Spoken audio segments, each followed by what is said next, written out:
नमस्कार। आज हम बॉलीवुड संगीत की दुनिया के एक ऐसे नाम पर बात करने वाले हैं जिन्होंने कम उम्र में ही काफ़ी शोहरत हासिल की, लेकिन जिनकी कहानी सिर्फ हिट गानों तक ही सीमित नहीं है। हम बात कर रहे हैं अमाल मलिक की। हाँ, अमाल मलिक। काफी दिलचस्प सफर रहा है उनका। हमारे पास जो जानकारी है वो एक लेख के कुछ अंशों पर आधारित है। इसका शीर्षक है अमाल मलिक, संगीत, संघर्ष और बिग बॉस। अच्छा, तो ये लेख उनके म्यूजिक, पर्सनल स्ट्रगल्स और बिग बॉस तीनों पहलुओं को कवर करता है। जी हाँ, बिल्कुल। ये उनके संगीत सफर, निजी जिंदगी के उतार चढ़ाव और हाल ही में बिग बॉस 19 में उनकी एंट्री पर रोशनी डालता है।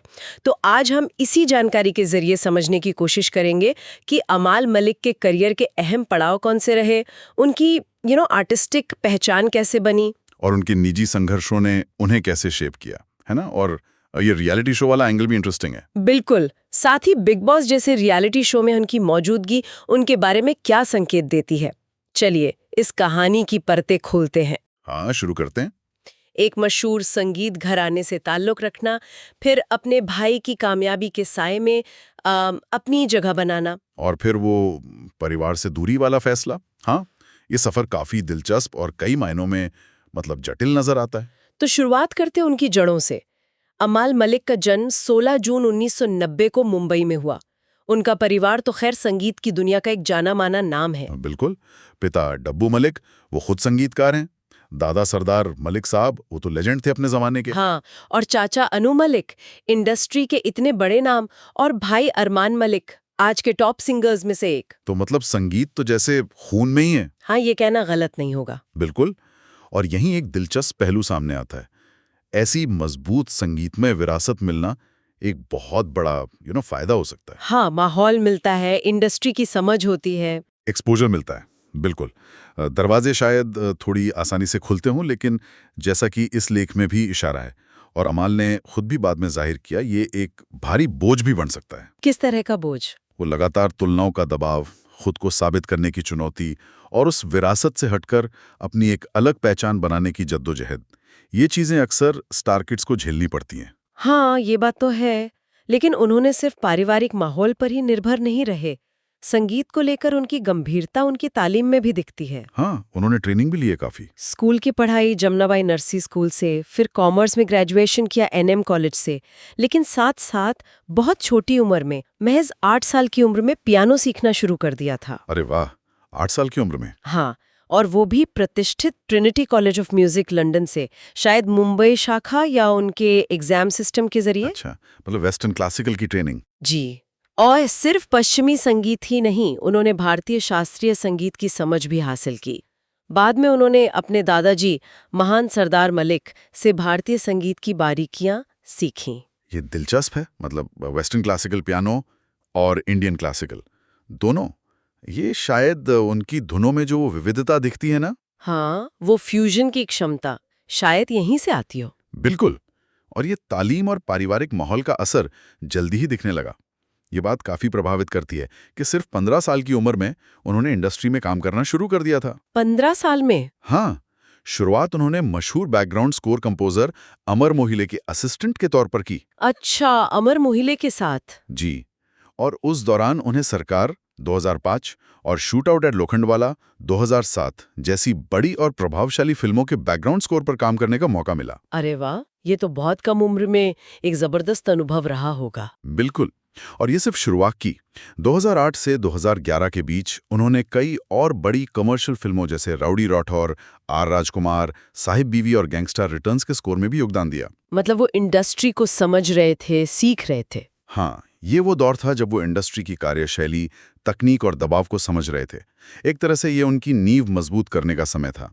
लेख ये भी बताता है कि एक अकेले बैकग्राउंड स्कोरर के तौर पर उनकी पहली फिल्म परिणीति चोपड़ा वाली बायोपिक साइना 2021 थी। लेकिन जो बड़ा मोड़ आया, जिसने उन्हें कंपोजर के तौर पर पहचान दिलाई, वो था 2014 में। हाँ, 2014। और ये मौका उन्हें दिया सलमान खान ने अपनी फिल्म जय हो में। अच्छा, जय हो से डेब्यू। जी। इस फिल्म में अमाल ने 3 गाने कंपोज किए। सलमान खान जैसे सुपरस्टार की फिल्म से डेब्यू मिलना किसी भी नए संगीतकार के लिए बहुत बड़ी बात होती है। बिल्कुल। इसने उन्हें सीधे मेन स्ट्रीम में ला खड़ा किया। हाँ, जय हो एक तरह से लॉन्च पैड था। हालांकि फिल्म को शायद मिली-जुली प्रतिक्रिया मिली थी, लेकिन अमाल के काम पर लोगों का ध्यान गया। हाँ, ध्यान तो गया। और इसके बाद जो हुआ वो वाकई काबिले तारीफ है। उन्होंने लगातार हिट गाने दिए, जिसने उन्हें युवा पीढ़ी के पसंदीदा संगीतकारों में से एक बना दिया। बिल्कुल। जय हो के तुरंत बाद 2015 में आई फिल्म रॉय का गाना सूरज डूबा है। अरे हाँ, सूरज डूबा है, वो गाना तो मतलब हर पार्टी की जान बन गया था, एक एंथम जैसा। आज भी ये गाना उतना ही ताजा लगता है। सही कहा। फिर उसी साल उनका एक सिंगल आया, मैं रहूं या ना रहूं, जिसमें इमरान हाशमी और ईशा गुप्ता थे। हाँ, याद है। वो गाना भी जबरदस्त हिट हुआ था। बहुत हिट हुआ था। मैं रहूं या ना रहूं की सफलता कई मायनों में खास थी। एक तो ये नॉन फिल्मी गाना था और इसने साबित किया कि अम्माल की पकड़ सिर्फ बॉलीवुड धुनों पर ही नहीं, बल्कि इंडिपेंडेंट म्यूजिक सीन पर भी है। हाँ, ये बात सही है। लेख में जिक्र है कि इस गाने को यूट्यूब पर 350 मिलियन से ज्यादा व्यूज मिले, जो उस समय मतलब 2015 के हिसाब से बहुत बड़ा आंकड़ा था। बहुत बड़ा। और इसे कई अवार्ड्स भी मिले, जैसे मिर्ची म्यूजिक अवार्ड्स में बेस्ट इंडी पॉप सॉन्ग और जीमा में बेस्ट म्यूजिक वीडियो। ये दिखाता है कि उनकी मेलोडीज लोगों से सीधे कनेक्ट कर रही थी। और फिल्मों में हिट्स का सिलसिला तो बस चलता ही गया। हीरो फिल्म का मैं हूं हीरो तेरा, सलमान खान वाला वर्जन। हाँ, जिसने सूरज पंचोली और अथिया शेट्टी को लॉन्च किया। फिर कपूर एंड सन्स का कर गई चुल, एयरलिफ्ट का सोच न सके, MS धोनी का कौन तुझे, बद्रीनाथ की दुल्हनिया का टाइटल ट्रैक। हाँ, लिस्ट काफी लंबी है। और फिर आया कबीर सिंह का एल्बम, उसने तो धूम ही मचा दी थी। हाँ, कबीर सिंह तो बहुत बड़ा एल्बम था। हाल ही में भूल भुलैया 3 और किसी का भाई किसी की जान में भी उनका संगीत सुनने को मिला। तो मतलब काम तो लगातार आ रहा है और हिट्स भी दे रहे हैं। उनकी सफलता सिर्फ चार्ट बस्टर्स तक ही सीमित नहीं रही, उन्हें इंडस्ट्री से पहचान और सम्मान भी मिला। जी, अवार्ड्स भी काफी मिले। हाँ, रॉय के गाने सूरज डूबा है के लिए उन्हें बेस्ट म्यूजिक डायरेक्शन के लिए लगभग सभी बड़े अवार्ड्स मिले। Film fair, screen awards, IFA, मिर्ची म्यूजिक अवार्ड्स। ये तो कमाल है, एक ही गाने के लिए इतने सारे अवार्ड्स। हाँ, ये एक तरह से उनकी प्रतिभा पर इंडस्ट्री की मोहर थी। बाद में सोनू के टीटू की स्वीटी के संगीत के लिए उन्हें फिर से IFA मिला और कबीर सिंह के बेहद सफल एल्बम के लिए उन्हें एक और फिल्म फेयर अवार्ड मिला। तो ये अवार्ड्स ना सिर्फ उनकी लोकप्रियता दिखाते हैं, बल्कि क्रिटिकल अक्लेम भी। बिल्कुल, संगीत जगत में उनके बढ़ते कद और आलोचकों की प्रशंसा का भी सबूत है। यहाँ से साफ नजर आता है कि उनमें ऐसी धुनें बनाने की कमाल की क्षमता है जो तुरंत लोगों की जबान पर चढ़ जाती हैं और लंबे समय तक याद रहती हैं। हाँ, कैची ट्यून्स बनाने में माहिर है। उनकी धुनों में अक्सर एक ताजगी, एक मॉडर्न साउंड होता है जो युवाओं को खासकर अपील करता है। उनमें मेलोडी और कंटेम्प्रेरी प्रोडक्शन का अच्छा संतुलन देखने को मिलता है। हाँ, उनका कामयाबी का ग्राफ काफी तेजी से ऊपर गया। लेकिन जैसा कि अक्सर होता है, शोहरत की चकाचौंध के पीछे कई बार निजी संघर्षों की कहानियां छिपी होती हैं। बिल्कुल। और अंबार मलिक के केस में ये संघर्ष काफी गहरे और सार्वजनिक रहे हैं। हाँ, ये बात तो है। कहानी में एक बहुत ही संजीदा और चौंकाने वाला मोड़ तब आया जब 2025 की शुरुआत में अम्माल ने सोशल मीडिया पर एक पोस्ट के जरिए ये ऐलान किया। हाँ, वो पोस्ट मैंने भी देखी थी, काफी शॉकिंग था। उन्होंने कहा कि उन्होंने अपने परिवार, खास तौर पर अपने माता-पिता और भाई अरमान मलिक से अपने रिश्ते खत्म कर लिए हैं। ये एक बहुत बड़ा और हैरान करने वाला कदम था, खासकर हमारे यहाँ इंडियन कॉन्टेक्स्ट में, जहाँ परिवार को इतना महत्व दिया जाता है। और उन्होंने इसकी वजह भी बताई जो काफी दर्दनाक थी। उन्होंने कहा कि वो अपने भाई अरमान मलिक, जो खुद इतने कामयाब और लोकप्रिय गायक हैं, हाँ, दोनों भाई सफल हैं अपनी अपनी जगह, उनसे लगातार होने वाली तुलनाओं के भावनात्मक बोझ तले दबे जा रहे थे। ओह, ये तो बहुत मुश्किल सिचुएशन है। उन्होंने बहुत हिम्मत दिखाते हुए ये भी स्वीकार किया कि वो क्लिनिकल डिप्रेशन से जूझ रहे थे और ये भाई भाई की तुलना उन्हें मानसिक रूप से बुरी तरह प्रभावित कर रही थी। देखिए, ये सोचना भी मुश्किल है कि जब आपका अपना भाई इतना सफल हो तो लगातार उससे तुलना किया जाना कितना पीड़ादायक हो सकता है, खासकर जब आप खुद भी उसी फील्ड में हो और सफल भी हो। बिल्कुल, ये वाकई एक बहुत ही बहादुर और जरूरी कदम था, अपने मानसिक स्वास्थ्य के बारे में इतनी ईमानदारी से बात करना। हाँ, अक्सर सेलिब्रिटीज ऐसी बातें छुपाते हैं। उन्होंने इसे सार्वजनिक किया। ये दिखाता है कि शोहरत का दबाव कितना ज्यादा हो सकता है और पारिवारिक रिश्ते कितने जटिल हो सकते हैं, खासकर जब पूरा परिवार लाइमलाइट में हो। हाँ, और उनका ये खुलासा सिर्फ भाई से तुलना तक ही सीमित नहीं था। लेख के अनुसार उन्होंने अपने चाचा अनु मलिक के साथ भी लंबे समय से चले आ रहे तनाव का जिक्र किया। अच्छा, अनु मलिक के साथ भी? हाँ, अमाल ने अनु मलिक पर गंभीर आरोप लगाते हुए कहा कि उन्होंने उनके पिता डबू मलिक के करियर को कथित तौर पर नुकसान पहुंचाने की कोशिश की थी। ओह, ये किस बारे में था? इसका संदर्भ उन्होंने फिल्म मर्डर 2004 से जुड़े एक प्रोजेक्ट से दिया था। खैर, डिटेल्स तो ज्यादा नहीं है, लेकिन ये पारिवारिक मतभेद और इंडस्ट्री की अंदरूनी राजनीति की एक झलक देता है जो अक्सर बाहर नहीं आ पाती।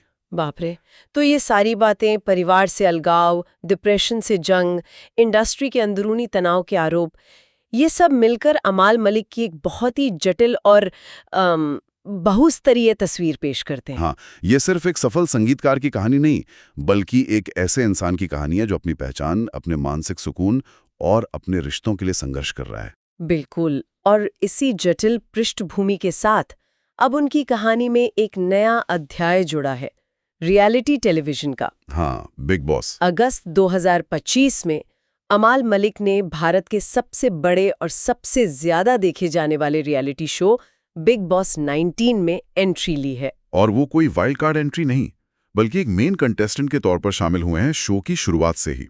वो शो के 16वें और आखिरी घोषित कंटेस्टेंट थे। दिलचस्प बात यह है कि शो में एंट्री के वक्त उन्होंने होस्ट सलमान खान को अपना मेंटर और गाइड बताया। हाँ, ये कनेक्शन ध्यान खींचता है।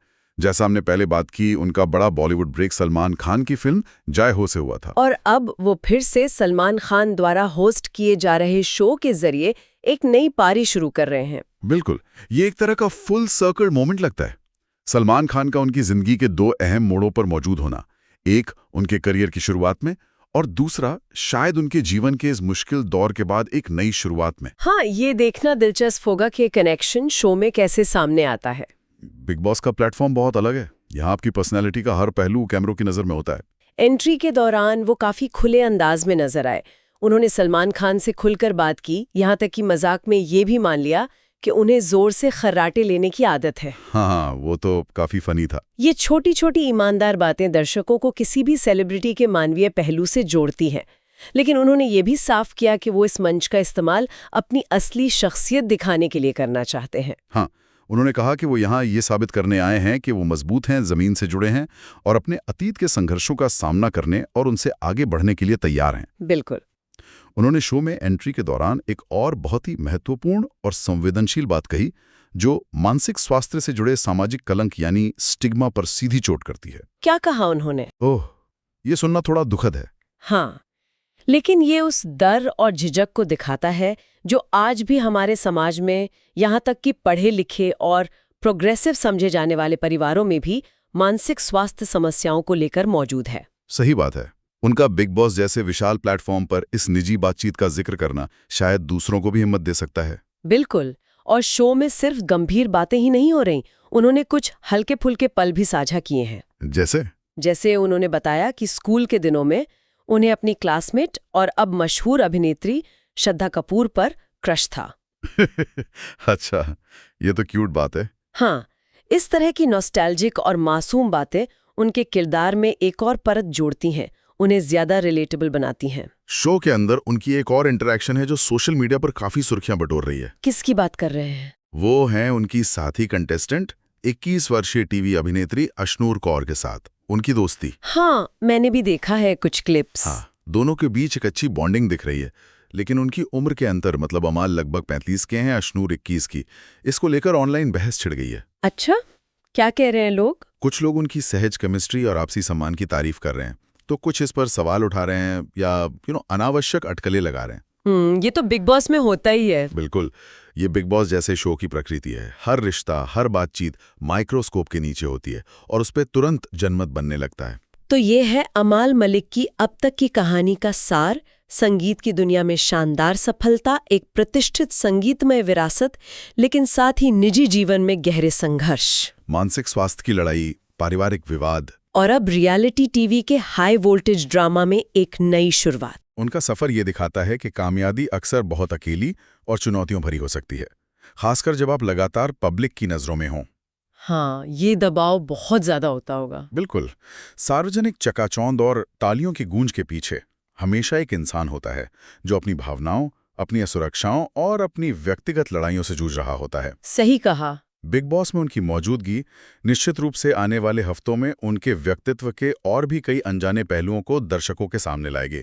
अच्छे या बुरे, ये तो खैर वक्त बताएगा। हाँ, ये देखना वाकई दिलचस्प होगा कि बिग बॉस का ये अनुभव उनके जीवन पर, उनके रिश्तों पर, खासकर परिवार के साथ उनके समीकरणों पर और शायद उनके संगीत पर क्या असर डालता है। क्या ये उनके लिए एक हीलिंग प्रोसेस साबित होगा या फिर ये उन्हें और ज्यादा विवादों में उलझा देगा? ये एक बड़ा सवाल है। बिल्कुल। विचार के लिए एक अंतिम बिंदु, यहाँ एक व्यापक सवाल सोचने पर मजबूर करता है। क्या बिग बॉस जैसे रियलिटी टीवी शो, जो अक्सर अपनी कंट्रोवर्सी के लिए जाने जाते हैं, क्या ये अब कलाकारों के लिए, खासकर उन कलाकारों के लिए जिनकी निजी कहानियां जटिल या विवादित रही हों, एक तरह का रिडेम्पशन या नैरेटिव कंट्रोल का प्लेटफॉर्म बनते जा रहे हैं? मतलब अपनी कहानी अपने तरीके से बताने का मौका। हाँ, बिल्कुल। क्या ये उन्हें अपनी कहानी अपने नजरिए से सीधे लाखों लोगों तक पहुंचाने का एक शक्तिशाली अनफिल्टर्ड माध्यम दे रहे हैं, जो शायद पारंपरिक मीडिया इंटरव्यूज में संभव न हो? ये मंच सिर्फ मनोरंजन का है या अब अपनी छवि को फिर से गढ़ने का एक रणनीतिक जरिया भी बन गया है? सोचने वाली बात है।